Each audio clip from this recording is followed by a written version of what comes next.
Perhatian, video ini mengandung maggots alias belatung. Bagi kamu yang lemah dan gampang jijik, tidak disarankan untuk menonton video ini. Kalau mau lanjut, silakan. Saya akan berusaha mengurangi kejijian, tapi nggak janji ya.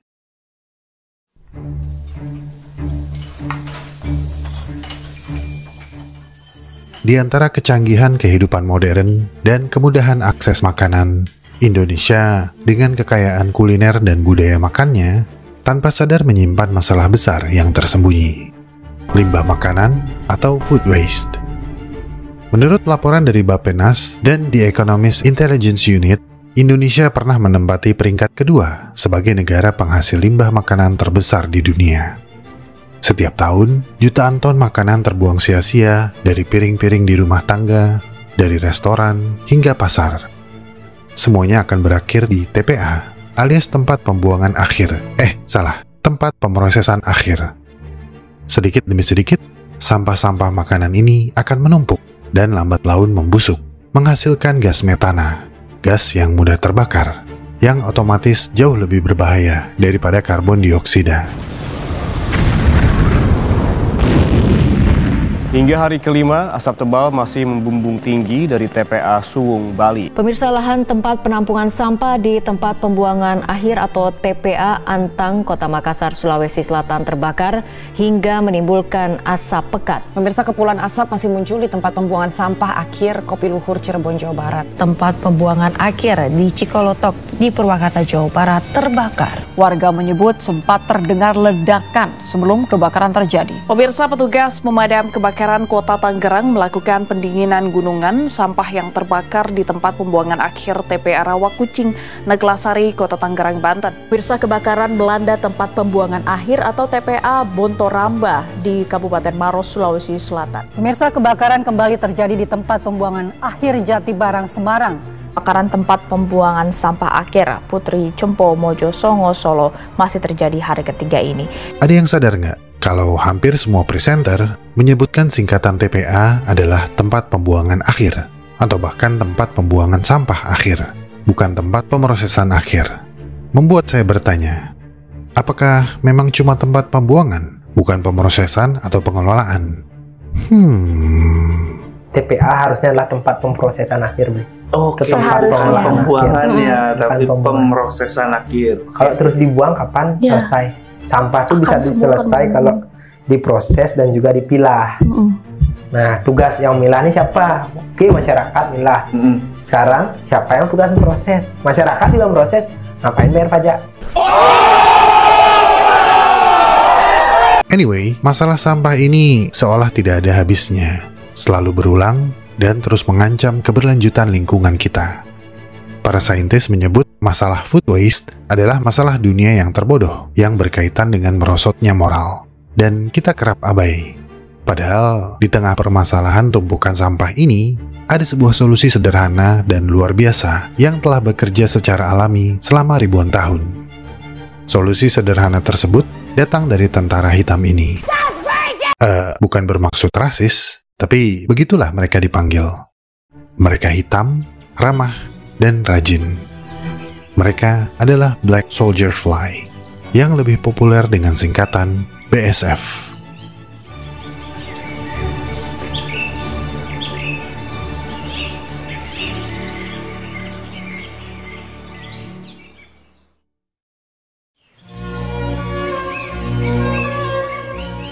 Black Soldier Fly atau lalat tentara hitam dinamai berdasarkan penampilannya yang berwarna hitam metalik gelap saat dewasa. Tapi nama ini juga merujuk pada perilaku larva mereka saat mereka bersiap menjadi pupa. Ketika hendak memasuki tahap pupa, larva-larva yang berwarna gelap akan merangkak dalam barisan untuk mencari lokasi yang cocok sebelum bertransformasi. Perilaku ini menyerupai formasi tentara atau prajurit yang sedang berbaris. Nama ilmiah Black Soldier Fly atau yang kedepannya akan kita sebut BSF adalah Hermesia illucens. Mereka merupakan lalat yang dianggap bersahabat, tidak mengganggu, dan bukan vektor parasit atau pembawa penyakit. BSF dewasa berukuran sekitar 1,5 hingga 2 cm. Warnanya hitam pekat, sekilas mirip tawon. Sama seperti housefly atau lalat rumah, BSF juga dikelompokkan dalam ordo Diptera, tapi beda famili. Lalat rumah dikelompokkan dalam famili Mushidae, BSF dikelompokkan dalam famili Straciomyidae. Subfamili Hermitiinae, genus Hermesia. Dan tidak seperti lalat rumah, BSF memiliki perilaku yang sangat berbeda dan unik. Untuk memahami keunikan BSF, kita harus melihat lebih dekat anatomi mereka. Secara umum, tubuh BSF dewasa dibagi menjadi 3 bagian utama, yaitu kepala atau cephalo, dada atau toraks, dan perut atau abdomen. Mata majemuk yang besar dan gelap mencakup sebagian besar area kepala, yang memungkinkan mereka memiliki penglihatan yang sangat baik. Mata ini sangat penting untuk menemukan pasangan, berguna untuk menghindari predator, dan syarat utama dalam pramuka. Perkenalkan, ini adalah Halim. Halim, mana matamu? Mana matamu? Bagian dada atau bagian tengah tubuh adalah tempat bagi 2 pasang sayap transparan dan 3 pasang kaki. Sayapnya yang kuat memungkinkan mereka terbang dengan gesit, dan kakinya digunakan untuk berpegangan pada permukaan. Sedangkan abdomen adalah bagian belakang tubuh yang berbentuk oval. Pada BSF jantan, abdomennya lebih ramping, sedangkan pada betina lebih gemuk. Di ujung perutnya, lalat jantan memiliki struktur organ reproduksi yang menyerupai bunga yang mekar, yang digunakan untuk mencengkram ekor betina saat kawin. Sementara lalat betina memiliki struktur organ reproduksi berbentuk garpu atau gunting di ujung perutnya, yang digunakan untuk menerima sperma dan bertelur. Anatomi yang paling unik dari BSF dewasa adalah pada bagian mulut mereka. Banyak yang bilang kalau BSF dewasa tidak memiliki mulut, namun ini persepsi yang salah. BSF dewasa memiliki mulut, tapi bukan mulut yang sama dengan lalat rumah yang memiliki mulut penghisap untuk makan. BSF dewasa memiliki mulut yang minim fungsi. Meskipun umumnya hidup dari cadangan nutrisi yang telah mereka kumpulkan saat dalam tahap larva, jika diperlukan, BSF dewasa akan minum untuk bertahan hidup. Di alam liar, BSF dewasa diketahui minum embun yang terperangkap di daun atau menghisap nektar bunga. Sementara di peternakan, BSF dewasa biasanya disediakan gula untuk tambahan energi. Di alam liar, BSF hidup di daerah tropis dan subtropis. Mereka umum ditemukan di tempat-tempat yang kaya akan bahan organik yang membusuk, seperti di area hutan, yang terdapat banyak batang pohon tumbang, daun-daun yang membusuk, atau bahkan bangkai binatang berukuran kecil. BSF juga diketahui sering berkembang biak di tumpukan terutama binatang ternak. Tapi tidak seperti lalat pada umumnya yang ikut mencicipi dengan mulut penghisapnya. BSF akan mencelok di sekitar untuk meletakkan telur. Dengan logika tersebut, BSF biasanya tidak tertarik pada makanan manusia, sehingga tidak menyebarkan penyakit. Di alam liar, BSF adalah salah satu serangga utama yang berperan dalam mengurai tumpukan bahan organik yang mulai membusuk dan mengubahnya menjadi kompos yang sangat bermanfaat di lantai hutan. Jadi, kalau kamu sebar nasi hangat di rumput, BSF tidak akan menyentuh mereka.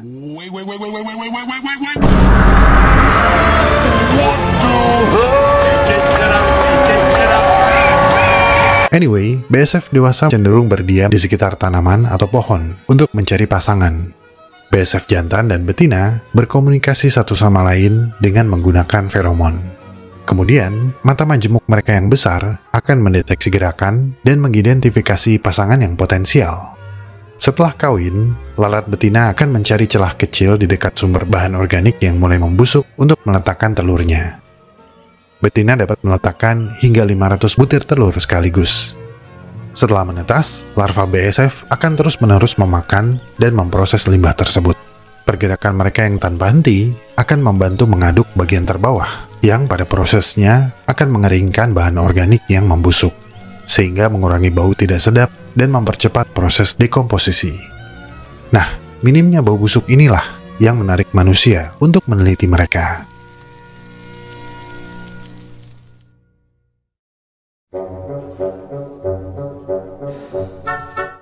Dari sisi sains, perkenalan manusia dengan BSF memiliki sejarah yang lumayan panjang. Tetapi penggunaannya yang luas sebagai solusi pengurangan sampah organik merupakan perkembangan yang relatif baru. Timeline atau lini masanya merupakan kisah menarik yang menceritakan tentang bagaimana spesies lalat yang dulu dianggap hama kini telah diakui sebagai sumber daya yang berharga. Hermesia illucens diyakini berasal dari wilayah tropis dan subtropis di benua Amerika. Selama berabad-abad, lalat ini hidup sebagai bagian alami ekosistem yang tanpa disadari memainkan peran penting sebagai pengurai. Di alam liar, larva BSF secara alami akan menguraikan bahan organik yang membusuk, seperti buah yang jatuh, binatang, dan bagian tumbuhan yang membusuk di tanah. Pada tahap ini, BSF mulai dikenali, namun belum dimanfaatkan oleh manusia. Mereka hanya menjalankan peran ekologisnya. Seiring meluasnya pemukiman manusia dan pengelolaan sampah yang belakangan menjadi masalah, BSF mulai sering ditemukan di dekat pemukiman manusia. Dari awal tahun 1900-an hingga pertengahan abad ke-20, BSF terkadang dianggap sebagai hama minor. Rupa mereka mengerikan dan bikin risih kalau terbang. Pada kala itu, para peneliti hanya mendokumentasikan keberadaannya di lingkungan manusia dan mulai mempelajari cara-cara bagaimana mengendalikan populasi lalat ini agar tidak berkembang biak di sampah dan binatang. Sebuah pandangan yang sekarang terdengar ironis, bukan? Bukan. Namun, titik balik BSF dimulai sekitar tahun 1950-an, ketika para peneliti di Amerika Serikat, khususnya di pusat-pusat penelitian pertanian, mulai memperhatikan sesuatu yang luar biasa. Saat itu, para peneliti menyadari di tempat-tempat di mana terdapat larva BSF, populasi lalat rumah menjadi sangat berkurang. Kemudian para peneliti juga menemukan bahwa koloni larva BSF yang padat dan aktif di ternak dan limbah lainnya menciptakan lingkungan yang tidak menguntungkan bagi larva lalat rumah, sehingga secara efektif mengalahkan dan mencegah pertumbuhan larva lalat rumah. Ini adalah momen notisme senpai yang pertama, sebuah perubahan besar bagi sebagian manusia dalam memandang BSF. Mereka secara perlahan diperlakukan bukan sebagai hama, melainkan sebagai serangga baru yang bermanfaat. Kemudian, berdasarkan penemuan tersebut, pada tahun 1960-an, para ilmuwan memulai eksperimen terkontrol pertama untuk mengeksplorasi potensi BSF. Para peneliti menilai, peran BSF bisa lebih dari sekedar pengendali populasi lalat rumah. Dan penelitian mulai berfokus pada kemampuannya mengolah limbah dan menghasilkan biomasa yang berharga. Studi ini mulai menunjukkan bahwa larva BSF dapat mengubah limbah organik menjadi produk bernutrisi tinggi. Hingga akhirnya, pada tahun 1970-an, beberapa makalah pertama tentang penggunaan larva BSF kering sebagai aditif pakan untuk unggas mulai bermunculan. Tahun 1980-an merupakan dekade yang krusial bagi pengembangan BSF. Para peneliti seperti Dr. Craig Shepard dan timnya di University of Georgia mulai memperkuat peran BSF dalam ekonomi sirkular. Penelitian mereka menunjukkan bahwa larva BSF merupakan sumber pakan yang tepat untuk spesies ikan tertentu. Penelitian juga mengungkap kalau larva BSF dapat secara signifikan mengurangi kandungan bahan kering dan nitrogen pada ternak. Penelitian ini terus berlanjut hingga tahun 1994, di mana Dr. Craig Shepard dan tim menerbitkan sebuah publikasi penting yang mendemonstrasikan secara jelas tentang aplikasi industri BSF untuk pengolahan limbah. Publikasi ini pada akhirnya menjadi dasar yang mempopulerkan BSF untuk penggunaan komersial. Namun, publikasi metode pemeliharaan skala industri yang terbit pada awal 2000-an lah yang menandai langkah terakhir dari penelitian akademis menuju kelayakan komersial. 2 dekade terakhir tersebut telah menyulut ledakan global dalam industri BSF. BSF kini telah masuk komersialisasi dan menuju ekspansi global. Dan pada tahun 2010-an adalah era kebangkitan bagi banyak perusahaan rintisan yang secara khusus didedikasikan untuk budidaya BSF. Sejak saat itu, popularitas BSF meningkat pesat, terutama di negara-negara berkembang seperti Afrika dan Asia Tenggara, termasuk Indonesia, karena kemampuannya yang efisien dan biayanya yang relatif rendah. Lalat BSF mampu mengolah hampir semua jenis limbah organik, mulai dari sisa sayuran, buah-buahan, hingga sisa makanan rumah tangga, dan bahkan binatang. Kini, industri BASF telah berkembang pesat, bahkan telah melampaui pupuk kandang hingga mencakup limbah makanan dan produk sampingan pertanian, menciptakan solusi ampuh untuk krisis limbah makanan global. Lalat dewasa, larva, bahkan fresh alias larvanya telah mendapatkan persetujuan dan diberikan regulasi di banyak negara untuk digunakan dalam pakan ternak, baik itu aquaculture, unggas, atau hewan peliharaan rumahan. BASF yang dulunya dianggap hama, kini telah menjelma sebagai komponen kunci dalam ekonomi sirkular, mengubah persepsi kita tentang limbah dari masalah menjadi sumber daya yang berharga. Kisah perjalanan serangga asli Amerika yang menjadi primadona industri global ini menunjukkan bagaimana perubahan perspektif dapat membuka solusi sederhana dan alami untuk mengatasi beberapa tantangan modern manusia yang paling mendesak.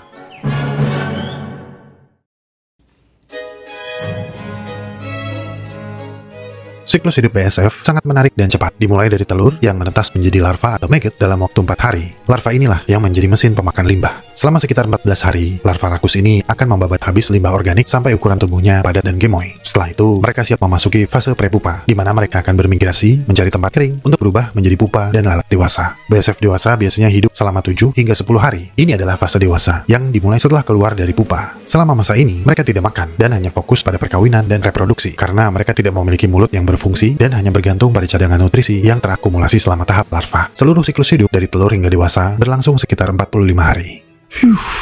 Enakkah penjelasan seperti barusan, Irwan? Anyway, secara detail, siklus mereka dimulai ketika jantan dan betina menemukan satu sama lain dan memadu kasih. Membedakan BASF jantan dan betina cukup mudah. Kalau melihat mereka sedang begini, jantan biasanya di atas. Tapi, bagaimana kalau menyamping seperti ini? Kalau gini susah sih. Tapi, kita balik lagi ke anatomi. Seperti yang sudah disebutkan sebelumnya, jantan memiliki abdomen atau perut yang lebih ramping dan organ reproduksi yang mirip bunga yang mekar di ujung perutnya. Sementara itu, betina memiliki abdomen yang lebih gemuk dan organ reproduksi berbentuk garpu di ujung perutnya. Untuk kamu yang menebak kalau siklus hidup Hermesia illucens alias BASF adalah metamorfosis sempurna, tepat sekali. Proses metamorfosis BASF terdiri dari 4 tahap utama, yaitu telur, larva, pupa, dan dewasa. Namun, ada faktor lain yang menjadi pendukung kesuksesan siklus hidup BASF, yaitu suhu dan kelembaban, serta ketersediaan makanan. Jika faktor tersebut terpenuhi, maka metamorfosis mereka akan sukses. Dengan kondisi yang ideal, 1 gram telur BASF bisa menghasilkan sekitar 3 kg maggot. Dan ini adalah bukti efisiensi luar biasa dari siklus hidup mereka. Segalanya dimulai saat BASF betina yang telah dibuahi mencari tempat yang aman untuk meletakkan telurnya. Pencarian tempat ini sangat selektif, dan betina biasanya memilih celah-celah kecil di dekat sumber bahan organik yang mulai membusuk. Tujuannya sudah pasti, untuk memastikan larva yang baru menetas dapat segera mendapatkan makanan. Posisi yang tersembunyi juga membantu melindungi telur dari jangkauan predator dan kondisi lingkungan yang merugikan. BASF betina mampu meletakkan sekitar 500 hingga 900 telur sekaligus. Telur-telur ini berwarna kuning pucat, berbentuk oval, dengan panjang sekitar 1 mm. Mereka biasanya diletakkan dalam clutch atau satu kelompok yang padat. Dalam waktu 4-6 hari, telur akan menetas menjadi larva kecil yang disebut maggot alias belatung. Warnanya putih krem dan berukuran sangat kecil. Ini adalah tahap terpenting dalam siklus hidup BASF. Larva yang populer dengan sebutan maggot ini adalah mesin yang rakus dan efisien. Mereka akan mencoba memakan apapun yang ada di sekitar mereka. Maggot menghabiskan sebagian besar hidupnya pada tahap ini, untuk makan dan bertumbuh. Dan seiring mereka memakan limbah organik, ukuran mereka akan terus membesar dan membesar. Untuk mengakomodir pertumbuhan tubuhnya, maggot akan molting atau berganti kulit sebanyak 5 kali. Selama 14 hingga 21 hari, maggot akan terus-menerus menggerogoti limbah organik hingga sebanyak 25 kali berat tubuh mereka per hari. Aktivitas makan yang intensif ini membantu mengurangi volume limbah secara signifikan dan mengubahnya menjadi biomasa atau massa tubuh larva yang kaya akan protein dan lemak. Proses perubahan ini disebut biokonversi. Dan ketika maggot bergerak secara massal di dalam limbah, mereka menghasilkan suhu panas yang membantu menguapkan air dan mengurangi kelembaban, sekaligus mempercepat proses dekomposisi atau pembusukan. Proses ini jugalah yang membuat bau busuk dari limbah berkurang secara drastis. Sangat berbeda dengan perilaku maggot dari lalat rumah. Setelah mencapai ukuran dan berat maksimal, maggot secara bertahap mulai berhenti makan dan memasuki fase transisi yang disebut prepupa. Tahap prepupa ditandai dengan warna tubuh yang mulai menggelap dan terhentinya aktivitas makan-memakan. Lambat laun, warna tubuhnya berubah menjadi coklat gelap dan kulitnya mulai mengeras. Secara insting, prepupa akan berusaha bermigrasi, merayap menjauh dari sumber makanan untuk mencari tempat yang lebih kering dan aman. Di alam liar, maggot tahap prepupa akan merayap ke atas menjauh dari limbah organik, lalu menggali atau mencari celah di tanah atau di bawah dedaunan. Tapi di lingkungan peternakan BSF, perilaku ini dimanfaatkan untuk memisahkan mereka dari limbah secara otomatis dengan menyediakan tanjakan atau wadah dengan lubang khusus. Saat maggot berusaha memisahkan diri, mereka akan masuk ke wadah yang telah disiapkan tersebut. Pada tahap inilah maggot biasanya dipanen, yaitu saat maggot telah mencapai tahap instar kelima, saat tubuhnya masih kecoklatan sebelum berubah menjadi hitam. Tahap ini biasanya terjadi sekitar 14 hingga 20 hari setelah menetas. Tapi sekali lagi, semua tergantung faktor-faktor seperti suhu, kelembaban, dan jenis pakan yang diberikan. Dalam industri skala besar, pemanenan akan melibatkan pembersihan maggot dari sisa limbah sebelum dimasukkan ke dalam oven atau microwave untuk dikeringkan dalam jumlah banyak. Sedangkan dalam industri skala rumahan hingga menengah, proses pengeringan dilakukan dengan disangrai. Beberapa maggot prepupa biasanya akan dibiarkan membentuk pupa. Di tempat yang kering, maggot yang tersembunyi di dalam cangkang pupa yang keras ini akan mengalami transformasi tubuh yang terakhir. Energi yang tersisa dari tahap larva akan digunakan untuk membentuk sayap, mata, dan organ reproduksi, membentuk lalat BSF dewasa. Tahap ini berlangsung sekitar 1 hingga 2 minggu. Setelah metamorfosis selesai, BSF dewasa akan keluar dari cangkang pupa. Seperti yang baru kita bahas, BSF dewasa tidak memiliki mulut yang fungsional dan tidak makan sama sekali. Mereka mungkin akan minum air untuk menghindari dehidrasi. Tapi secara anatomi, BSF dewasa hidup dari cadangan nutrisi yang mereka kumpulkan saat dalam tahap larva. Setelah keluar dari pupa, BSF dewasa hanya hidup selama 5-8 hari, dan mereka hanya memiliki satu tujuan, yaitu reproduksi. Setelah kawin, betina akan meletakkan telurnya, dan siklus pun kembali dimulai. Setelah kawin dan bertelur, BSF dewasa akan mati tak lama kemudian.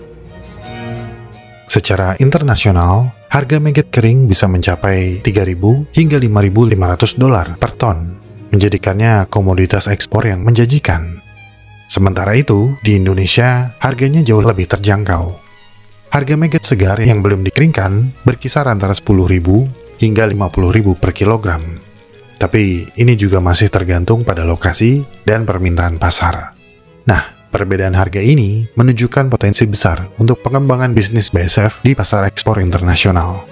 Dan melihat potensi ini, maka muncullah para pebisnis BSF dan peternakan BSF segala skala di seluruh Nusantara. Peternakan BSF berperan vital dalam mengurangi limbah makanan, karena dengan memberi limbah organik sebagai pakan maggot, kita bisa mengubah tumpukan sampah yang bau menjadi protein bernilai tinggi. Secara nutrisi, maggot BSF kaya akan protein hingga 40% dan lemak hingga 30%, menjadikannya pakan ideal untuk ternak mamalia, ikan, unggas, serta manusia. Karena apa sih yang nggak kita makan?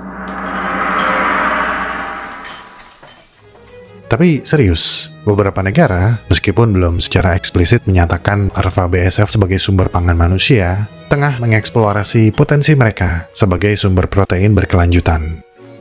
Maggot atau larva BSF semakin menarik perhatian karena dinilai sebagai sumber protein yang berharga, bahkan sebagai alternatif yang menjanjikan bagi sumber protein tradisional seperti tepung ikan. Tapi kayaknya dimakan langsung juga oke aja sih. Bagaimana? Apakah kamu mau mencoba? Gimana? Bapak mau coba kah? Tidak, saya malas. lumayan buat MBG, Pak. Infokan pabrik terdekat, saya segera merapat.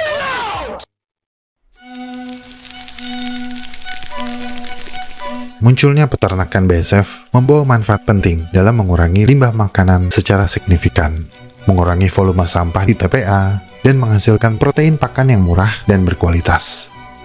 Fresh atau maggot sangat baik untuk pakan anak ikan atau ikan yang berukuran kecil. Selain itu, sisa dan bekas pakan maggot yang secara lokal disebut kasgot merupakan pupuk organik yang sangat baik untuk tanaman, meningkatkan kesuburan tanah tanpa bahan kimia. Dengan begitu banyak tutorial di berbagai media dan kemudahan mendapatkan bibit BASF, memulai dan menjalankan peternakan BASF sepertinya bisa kapan aja kalau kamu mau. Salah satu kendala terbesar adalah skala produksi. Untuk mengolah limbah dalam jumlah besar, tentunya diperlukan lahan luas dan manajemen yang memadai. Tapi, apakah ada risiko penyakit dalam peternakan BASF? Kalau penyakit yang menyerang maggot dan BASF dewasa, ada sih, tapi sangat jarang. Kalau pada kesehatan manusia, sejauh ini sangat rendah. BASF dewasa tidak diketahui membawa penyakit karena tidak memiliki mulut untuk mengonsumsi makanan. Dan oleh karena itu, mereka tidak tertarik pada sisa makanan manusia. Bau yang dihasilkan oleh pakan maggot juga sangat minim jika dibandingkan dengan tumpukan sampah yang membusuk secara alami, karena larva BASF akan dengan cepat memakan limbah sebelum sempat membusuk dan menimbulkan bau yang tidak sedap. Jadi mereka tidak dianggap mengganggu lingkungan, justru membantu menjaga kebersihan. Ya paling untuk yang nggak tahu, mereka ditakuti karena dikira tawon. Kemudian, ada rumor yang beredar kalau BASF mampu memakan dan mengurai plastik atau mikroplastik. Ini adalah topik yang sangat menarik dan relevan dengan nafsu makan mereka yang rakus. Dan setelah saya mencari tahu lebih dalam, ternyata ada banyak penelitian tentang kemampuan larva BASF dalam mengurai plastik. Kedengarannya memang seperti ide yang menjanjikan, namun kenyataannya jauh lebih kompleks. Pertama, mari kita pahami dulu apa yang sebenarnya dimakan oleh larva BASF, yaitu sisa-sisa bahan organik yang mudah dicerna, seperti buah, sayuran, dan makanan rumah tangga. Mereka menggunakan enzim pencernaan untuk mengurai nutrisi dari limbah ini. Sedangkan plastik, termasuk mikroplastik, memiliki struktur kimia yang sangat berbeda dari bahan organik. Plastik terbuat dari polimer sintetik yang sangat kuat dan sulit dipecah secara alami. Plastik juga tidak memiliki nilai nutrisi bagi BASF. Beberapa penelitian awal memang menunjukkan bahwa beberapa serangga, termasuk larva BASF, dapat mengonsumsi partikel plastik, terutama jenis polystyrene atau polystyrena, bahan yang digunakan untuk styrofoam. Namun, hasil penelitian ini masih perlu dipahami dengan baik.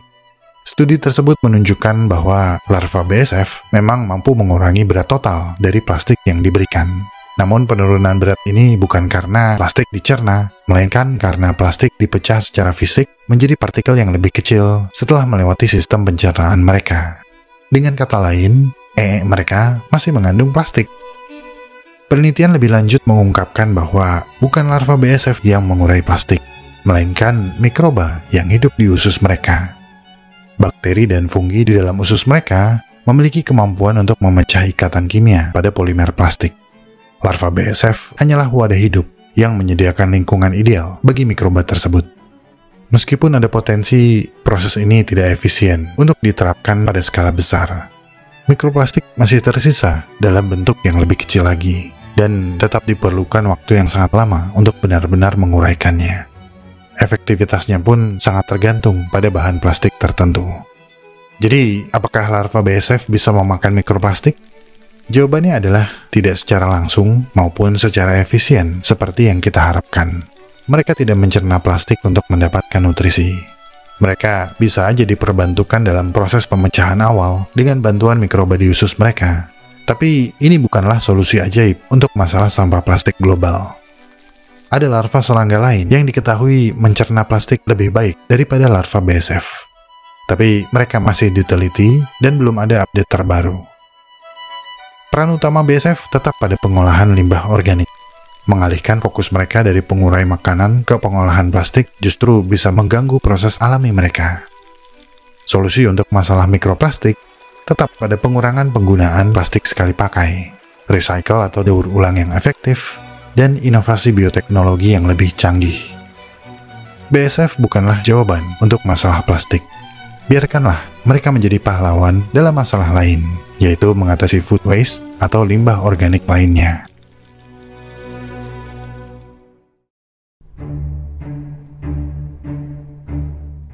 Masalah limbah makanan berawal dari kebiasaan kita sehari-hari.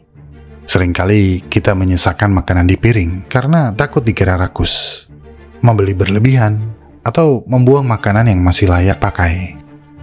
Membuang makanan adalah perbuatan mubazir, tidak hanya merugikan secara materi, tapi juga berdosa. Mubazir temannya setan. Jika kamu memiliki waktu dan lahan terbatas, kamu bisa mengubah food waste menjadi kompos dengan metode biopori yang akan bermanfaat bagi cacing dan mikroorganisme di tanah, serta membantu meningkatkan daya resap air dan mengurangi resiko genangan. Tapi kalau kamu punya banyak waktu dan lahan yang lebih luas, kamu bisa memanggil bala bantuan tentara hitam yang bermanfaat ini. Tapi ngapain sih kita peduli sama sampah? Bukankah semua sudah ada yang mengatur?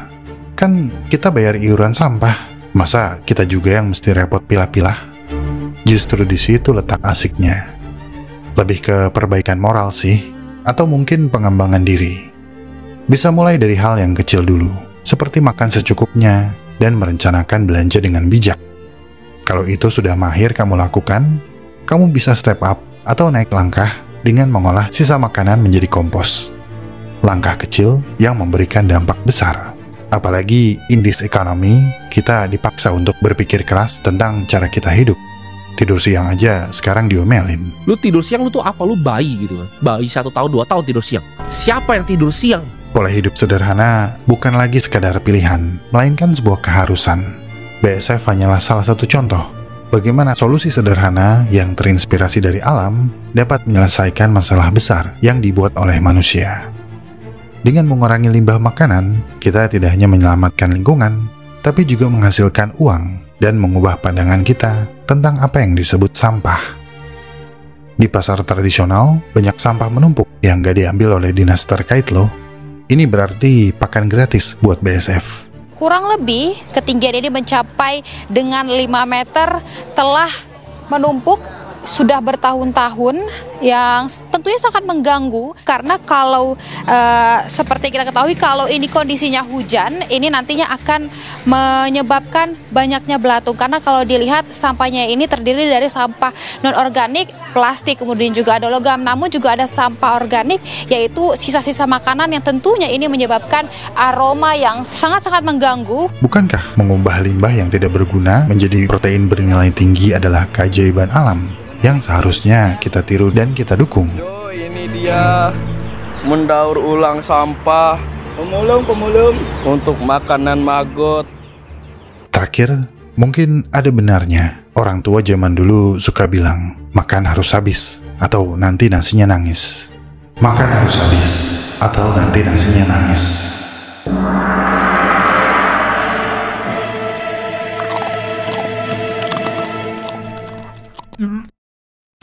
Pendanaan alam semenit sebagian berasal dari dukungan para donatur di Saweria, Zekert, Zaki Sayang Ulia, Yantoli Beivana, Apotek Taman Seribu Lampu Cepu, Orang Ganteng, Wodzituya, Nadia Tetangga Galen, Galuh Dewi Rija Bukana Kamadi, Uduy Si Kucing Imuts, Anggi Mirandi, Trio _KSW, Sehat Sukses Mulia, Noval Hilmi, Wodzituya, Barama Junun, MNJ Parepare, Toko Delinggiu Karanggupito, Imagine Nest, Wetri, Torn suaminya Anufa, Besi Anti Bubuk, Al-Kurni, Satria Re, Bukan Telur Kucing, Chandra Salai dan Juragan Muntois, Kucing Bersin 7, Ersan suaminya Kiana, Adolf Hitler, Bang saya mau nyawer, tapi ngomongnya harus mirip. Berhenti, jangan lanjut, berhenti, jangan lanjut, berhenti, jangan lanjut, berhenti, jangan lanjut, berhenti, jangan lanjut. Makasih bang. Pikatan 4Ko3B0 Emi, Toko Nebule, Dunia tak selebar daun kelor. Istrinya Kerto, selamat menonton istriku Deli Savitri, suaminya Teh Deli Savitri, suaminya Ibu Deli Savitri, suaminya Neng Deli Savitri, Zeta Gandam, Aditya Riza Saputra, Sekte Arapua Morningwood, Sekte Arapua Morningwood, Anggi Mirandi, dan Happy Wasabi.